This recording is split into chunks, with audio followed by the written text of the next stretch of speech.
All right, we're going live right now. Ann Sieg coming at you from the E-commerce Business School.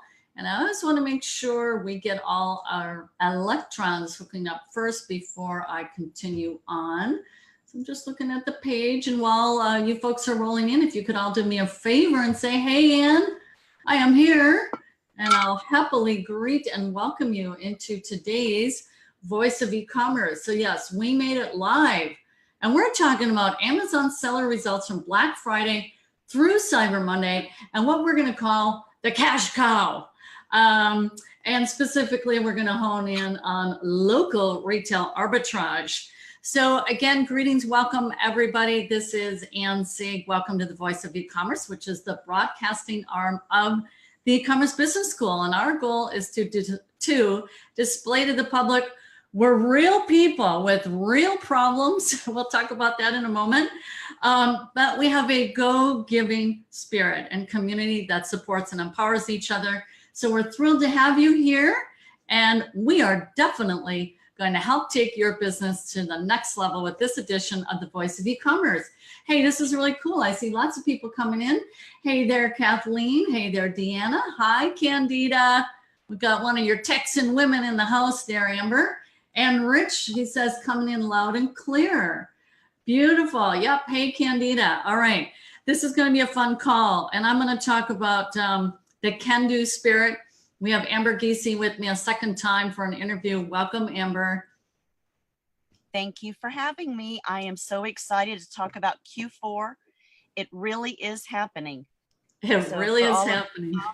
That wonders if it really does. It does. And it's exciting. So what I want to preface our time together here, Amber, is that life is not always easy. We get hit broadside. You were just sharing with me, your husband is going into his either 14th or now 15th knee surgery. It's the 14th or the 15th, thereabouts? It's the 15th. We're now into knee replacements, thankfully, but one gone bad and we're redoing. So yeah, we're persevering. So persevering, so he's heading into a second. It ended up being botched. He had an infection and whatnot. And I'm bringing that up because the last time I interviewed Amber, she was doing the interview from the hospital room, and she was talking about, yeah, and there's a store right down the corner. So while my hubby's resting, I'm going to run down to the store and do some arbitrage. That's the can-do spirit. And then you were saying your husband has been in a chair basically for the last 2 months. You have your mother-in-law living with you, a double amputee. You're not feeling the best today either, but you know what? You're showing up. I am, and I have a daughter getting married, and I'm building a home, and I'm living in a camper. So, it's been fun. Really fun, living in a camper. She's not feeling well. I hope what you guys are getting the clear distinction here. You don't have to wait until life is perfect to get going with your business, because your life, from what you just shared, is anything but perfect. You're not even feeling well today. You said I was close to backing out of this interview with Ann, but you know what? The fact that you didn't bail, I think it's testament to why you have succeeded in your business. So Q4, you came in early this year. You didn't know about this Q4 sellers rush and all this, and it was all just kind of hearsay, right? What's this Q4 thing? What were your thoughts when you heard about it? Well, I like hearing about local retail arbitrage in general. I had doubts that it would work at all. And even after it was a proven system, I thought, well, I wonder if I can make a living at it. Well, then when I was making enough sales to hire some help, I still, and maybe it's part of my nature and I need a little adjustment, but I really did doubt that Q4 was going to be as big as it has been. And I guess until you've gone through it a first time, you really are not sure if it's going to happen for you. And it definitely has happened. Back in October and September, whenever it was that I was in the hospital during that last interview, I had my truck. I have a truck with a I forget what you call it, but you can pull a cover over the back, Mhm. and I've got a back seat as well. And they have complimentary valet parking at this hospital. And the valet guy pulled up my truck to load my husband up in our suitcase when we finally got to go home. And there was hardly room for our luggage. We had to squeeze because I had been shopping while my husband was resting. You know, pain pills can be a pretty thing. He'd go to sleep for a couple hours, and I'd go shopping just right around the corner and take advantage of being in a larger city, and stocked up, doubled my inventory between September and the end of October, doubled my inventory in preparation for Q4. All right. See you. And Okay. waited. And waited. And you're like, is this really going to work? Okay. You mentioned something intriguing. I want to loop back to. Did you say that you hired people with this business, or? I did. I hired someone to do all of my shipping. And I have to be honest with you, I don't love shipping, but every once in a while, I enjoy just taking a day off of managing the business and going and helping do the shipping. Going back to my roots in Amazon, which was just a few months ago, I hired someone in July. My mom and dad work for me. I'd hired my dad, but my mom liked it a lot better, so she just uses my dad for the heavy lifting, Oh, and she's the tedious one. So they do the shipping for me, and then my mom has now started helping me shopping. wonderful. So I've got some assistance. Okay, because I talk about how here we have, I refer to it as the family economy. All the businesses my husband and I have done, we've integrated our children into our businesses. And so you now have your mom working for you. She's making extra income. Right. And you came in wondering, I remember you saying, you saw my video, the Facebook ad, and it was you're kind of, I'm not saying hiding it from your husband, kind of, sort of, and you didn't have the sound playing, and you're like, you're reading and listening, and then you had a chance to listen and you move forward. Life has changed a bit. What kind of results? You're talking about you doubled your inventory. Cyber Monday, Black Friday has come and gone. So what did it look like for you? Well, Black Friday came, and it was a good day. It was not record breaking for me, and that little voice of doubt, and I think some people have it more than others, but I think we all have it every once in a while, and it reared its little head and said, I don't think it's going to happen. And Saturday came around, and just an average day, and Sunday came, and it was just boom. I knew Monday was going to be a big day, and I broke records on Monday and on Tuesday, and I broke another record yesterday. Yes. So we are in a record-breaking month. I would just guess, and I'm being optimistic, that I will double my sales this month compared to last month in November. Do you mind sharing? People always say like, oh, how much? I just need to know, will this work for me? Are you comfortable Not at sharing? all. Okay. I'm a numbers person. My background's in accounting, and I'm always asking people to share their numbers. So I love it. Yesterday, I broke $800 in daily sales. Let's see, Cyber Monday, 725. Awesome. Beautiful. All right. Yeah. So David is saying, so awesome, Candida. Amber is amazing. Marchetta says, God bless you. Clark is saying, hi, Amber and Ann. We're getting lots of folks listening. I'm so impressed because, like you say, you hear this stuff and it's like, is this even true? I mean, you come into my webinars and you've seen the numbers, but it takes some faith, doesn't it? Ultimately, it takes some faith that it's going to work for you, right? It does. It takes faith, and it takes action, and Yeah. And some work. It's And not work. easy, but it does work.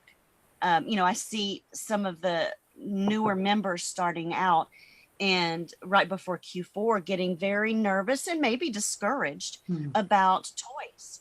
I have to tell you that even though I've been ungated in toys for a little while, at least the majority of toys, I haven't necessarily come across a lot of toys. My inventory is probably 5% toys overall. Okay. Now, my sales last month were 10% toys. So obviously toys are selling more right now. But I don't remember which coach told me this from the very beginning, but it was buy what you can. Yeah. Don't focus on what you can't buy.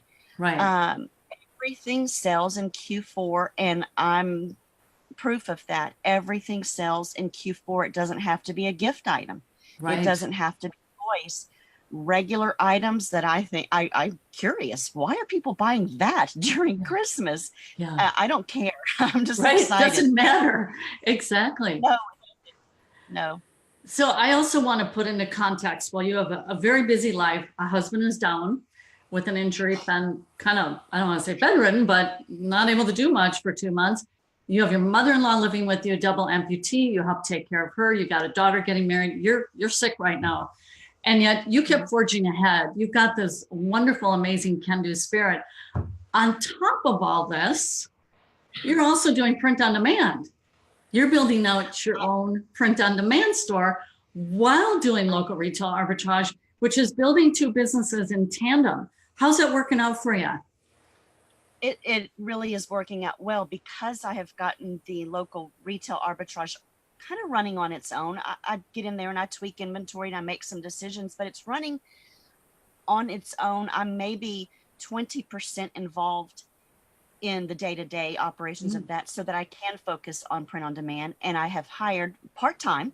My youngest daughter, I have 4 girls, they're all in their 20s, and I've hired her to start doing some of the creative tasks. She is planning on doing more January after the first of the year when she can spend some more time on it and as I can afford to, because we're growing gradually with print on demand. So yes, I'm doing both. And I have to tell you, I would not be able to do this, both of these businesses, and manage my crazy little life that I love so much without the flexibility. Mm. If I have a day where I'm involved with family matters or just want some downtime, I can do it. I can work in the evening. I can get up early. I can take days off when things are running on their own. I couldn't have done this and managed everything going at home if I were working a regular job or working for someone else. I'm spoiled. Will never go back to being a 9 to 5 or an employee. Just too blessed to ever do anything different. Wow. Well, and the fact that you're so there for your husband, but like you said, the pain med kicks in and you're out shopping. I mean, that's called working it around the family. And just having that ability that you can be in that caring mode, but go dribble the ball, build the business on the side while caring for your family, living in a trailer. I mean, it's quite a can-do story. I'm so impressed with you. I just want to check in. Does anyone have any questions while we have Amber here? Especially, I love that you've given encouragement to the new folks. And maybe you can speak to this part from a mindset level. What I've noticed, and I could be wrong, but I'd like to hear from someone who's newer to our program with you, is it's almost as though people look for a reason to maybe bail. Toys. Oh, I can't be in toys. I think it's game over for me, or whatever it may be. Christy comes to mind. When she came in, she had to go merchant fulfilled. She didn't even get to join the FBA party that fall, that season. She had to go straight to merchant fulfilled. Well, guess what? She now knows both methods. So she turned what appeared to be a negative into a positive. But so Amber, you've helped a lot of business owners when you were in the accounting world. And then in our last interview, you said, I want it to be me now. This is going to be my business. So can you speak to, because surely you've had hurdles, all the home challenges and whatnot, but in business too, is it the long-term vision? What is it that helps you go, well, there's a solution. I can work around this. What helps you with that? I think underlying all of it is I am determined not to fail. I said that I watched the Facebook advertisement where I first saw you in secret. And it was partly, I have a little bit of pride and I have to check it sometimes, but I don't want to admit defeat. Now, I do have some days where I have some things that don't go perfectly well. I stocked up on several things and then I couldn't sell them anymore, waited for a little while, didn't have a knee-jerk reaction. asked for some advice and some mentoring and got through it just fine. Those things come up. Mhm. And I'm just determined that it's not an option to fail. And when I have an obstacle, I have to find another way, or I have to solve that problem. I just it's not an option Mhm. to fail. And some things work better for me than others, or some things don't work for me Right. as good as others. But I find what works for me and keep on pushing. And when I get a little bit of a pushback, I really do find a way around it or a way through it. Yeah, that's awesome. Okay, I want to look for any questions. Hi there, Samantha. Greetings and welcome. So what you just shared, I wish I could go into my husband's office right now and grab this magnet that's off of this filing cabinet that used to be in my office when we're up north and when I was raising our sons. And it's from the Apollo 13 mission, I believe. It's a little white magnet and it says, failure is not an option. And when I was working my business and I would look at that magnet, it would stare at me. And my biggest thing was I was not going to have my sons see their mama fail. And that was just the end of the story, because that's the best example of all. Better than any story in a book is a living example that their mama is not going to see them. They won't see their mama fail. So anyways, that I could relate when you said that. And yeah, call it pride. I don't want to be looking like a failure. That's the way I felt.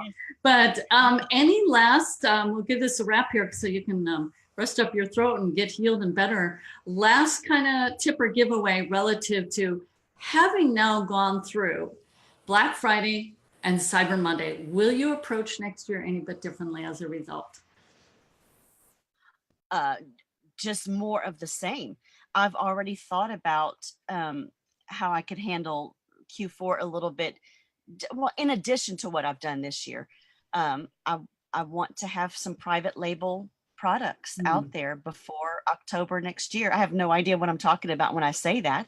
I don't know what all is entailed, but I know it's out there and it's in our training.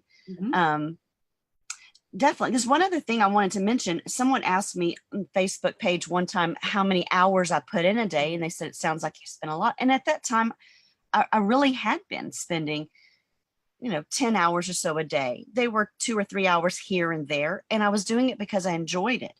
And probably in the last 2 months, even though I was prepping for Q4, I have not been working that much. I've been working probably 4 to 5 hours a day. So mine's by choice, and I am about to pick up because there's some things I want to do.